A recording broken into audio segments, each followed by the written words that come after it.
Dear students, in Unit 5th of ESC, our next topic is climate change, which is very most important topic nowadays. ये आज के समय में बहुत ही important topic है climate change यानी जलवायु परिवर्तन. Climate change refers to the significant changes in the global temperature, wind pattern, and other measures of climate that occur over several decades or longer.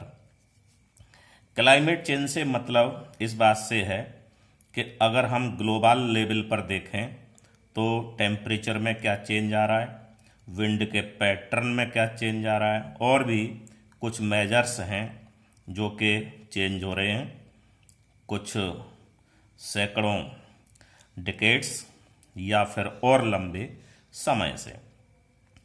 Reliable temperature records began in 1850. जो reliable temperature है world का वो 1850 में शुरू हुआ था record करना. And our world is now about 1 degree Celsius hotter than it was in the period between 1850 and 1900. और ये बात बड़ी सरप्राइजिंग है कि जो टेम्परेचर 1850 से 1900 के बीच में था उससे आज का जो टेम्परेचर है वो 1 डिग्री ज़्यादा है. ये हमारा रिकॉर्ड है.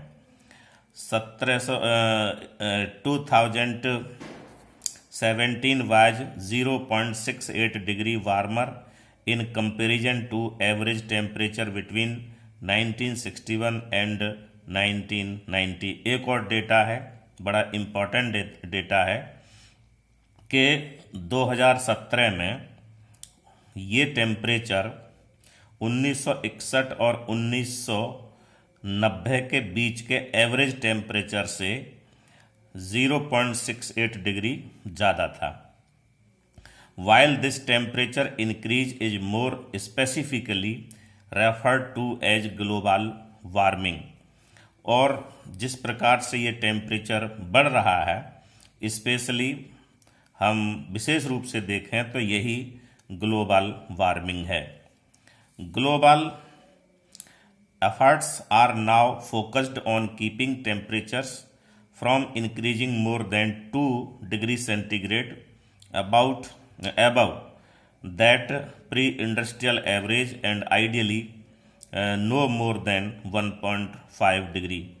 यानी आज हमारे ऐसे प्रयास जारी हैं, उन पर ध्यान दिया जा रहा है कि ये टेम्परेचर हमारा 2 डिग्री से ज़्यादा ना हो, बल्कि स्पेशली आइडियली देखा जाए तो ये 1.5 डिग्री से ज़्यादा नहीं होना चाहिए. That goal may still be possible if the international community pull together. और इस प्रकार का गोल पाना मुश्किल भी नहीं है, इम्पॉसिबल भी नहीं है, यदि अंतर्राष्ट्रीय स्तर पर सब लोग एक हो जाएं और मिलकर प्रयास करें. Now effects of climate change. इस जलवायु परिवर्तन के इफेक्ट क्या होंगे इसे देखते हैं. It's not only human that are affected. Climate change का जो असर है वो केवल ह्यूमन पर ही नहीं पड़ रहा है. Warming ocean temperatures are increasing the frequency of coral reef bleaching. ये कोरल मूंगा है, ये मूंगे की चट्टान है, उसकी जो फ्रीक्वेंसी है वो वार्मिंग ओशियन टेम्परेचर के बढ़ने से फ्रीक्वेंसी बढ़ रही है. Warmer drier weather means that forests in some regions are no longer recovering from wildfires and wildlife habitats around the world are becoming less hospitable to animals. ये बहुत ज़रूरी बात है कि वार्मर और ड्रायर जो weather है इसका मतलब ये है कि फॉरेस्ट के अंदर बहुत से रीजन्स में जहाँ आग लगती है वो आग जो है नहीं बुझ पा रही है, उससे हम आसानी से रिकवर नहीं कर पा रहे हैं, बहुत लंबे समय तक रिकवर नहीं कर पा रहे हैं। और जो हमारी वाइल्ड लाइफ है, वाइल्ड के एनिमल्स हैं, उनके आवास पर हम आघात कर रहे हैं और विश्व लेवल पर इन एनिमल्स के लिए बहुत बड़ी दिक्कत हो रही है। कॉजेज ऑफ क्लाइमेट चेंज, ये है असली टॉपिक कि आखिरकार क्लाइमेट चेंज के कॉजेज क्या हैं, कारण क्या हैं। A wide range of natural phenomena can radically affect the climate. अगर मुख्य रूप से देखा जाए तो बहुत सारे नेचुरल फिनोमेना हैं जो कि क्लाइमेट को अफेक्ट कर रहे हैं। Life on earth is depend on an atmospheric green house. सबसे पहले जो हम ले रहे हैं कि जो अर्थ की लाइफ है वो एटमॉस्फेयर के ग्रीन हाउस पर डिपेंड करती है। और अब इस ग्रीन हाउस को समझ लेते हैं। A layer of gases, primary water vapours in the lower atmosphere that trap heat from the sun as it's reflected back from the earth, radiating it back and keeping our planet at a temperature capable of supporting life। ये जो layer है हमारे atmosphere में, lower atmosphere में, जिसमें gases हैं, primary water vapours हैं, ये सन से हीट को ट्रैप करती हैं और हीट जब अर्थ सरफेस पर आती है तो वहाँ से रिफ्लेक्टेड बैक होती है, तो उसी लेयर से वो दोबारा वापस अर्थ की तरफ आती है और ये हमारे प्लेनेट को ठंडा नहीं होने देती बल्कि इतनी हीटिंग रखती है कि हम उसमें सरवाइव कर सकते हैं और हमारी लाइफ को ये सपोर्ट करती है। Human activity is currently generating an excess of long lived greenhouse gases that do not dissipate in response to temperature increase, resulting in a continuing build-up of heat। Human activity बहुत सारी ऐसी हैं जो कि excess of greenhouse gases पैदा करती हैं, generate करती हैं, वो डिसिपेट नहीं होती हैं, यानी बहुत दिन तक क्षय नहीं होता है उनका, और इसी कारण से वो कारण बनती हैं टेम्परेचर इंक्रीज का। और इस रिजल्ट के कारण ही हमारी हीट जो है बिल्डअप हो जाती है। The key greenhouse gases are carbon dioxide, methane and nitrous oxide. जो मुख्य रूप से ग्रीन हाउस गैसेस हैं वो एक तो CO2 है, कार्बन डाइऑक्साइड, मीथेन है और नाइट्रस ऑक्साइड है। ये तीन गैसें मुख्य हैं जो कि हम green house gases green house gases इन्हें कह सकते हैं।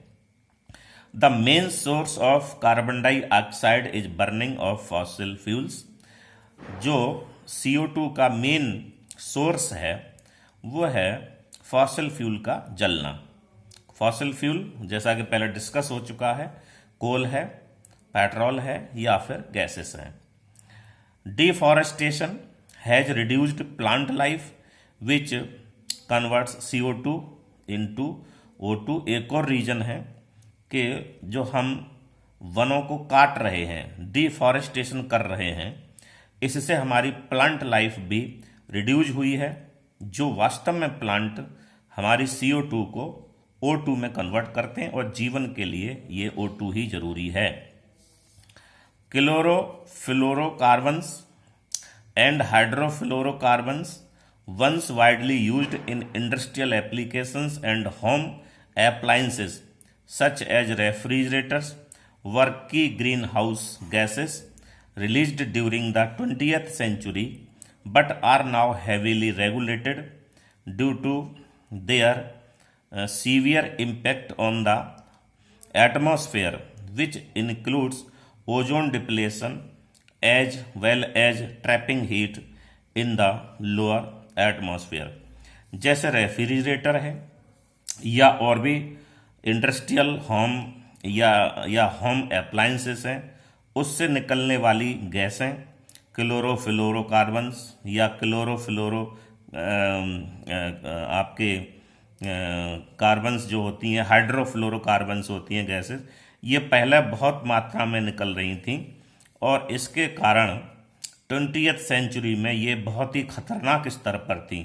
लेकिन इसका जो बहुत ही सीवियर इम्पैक्ट है एटमॉस्फेयर पर, उसको देखते हुए इसको बहुत बड़े स्तर पर रेगुलेट किया गया है, चूँकि यही हमारे लिए खतरा बन रही है कि ओजोन लेयर में डिप्लेशन हो रहा है, उसका क्षय हो रहा है, ओजोन लेयर में छेद हो रहा है और ये बहुत सारी हीट हमारे लोअर एटमॉस्फेयर से ज़मीन पर आएगी या आती और फिर हमारा जीवन भी जीना मुश्किल हो जाता, सर्वाइवल हमारा मुश्किल हो जाता। तो इस प्रकार से ये कुछ ऐसे बेसिक कॉजेज हैं जो क्लाइमेट चेंज के लिए रेस्पॉन्सिबल हैं, इन पर हमें ध्यान देना होगा। Thank you so much.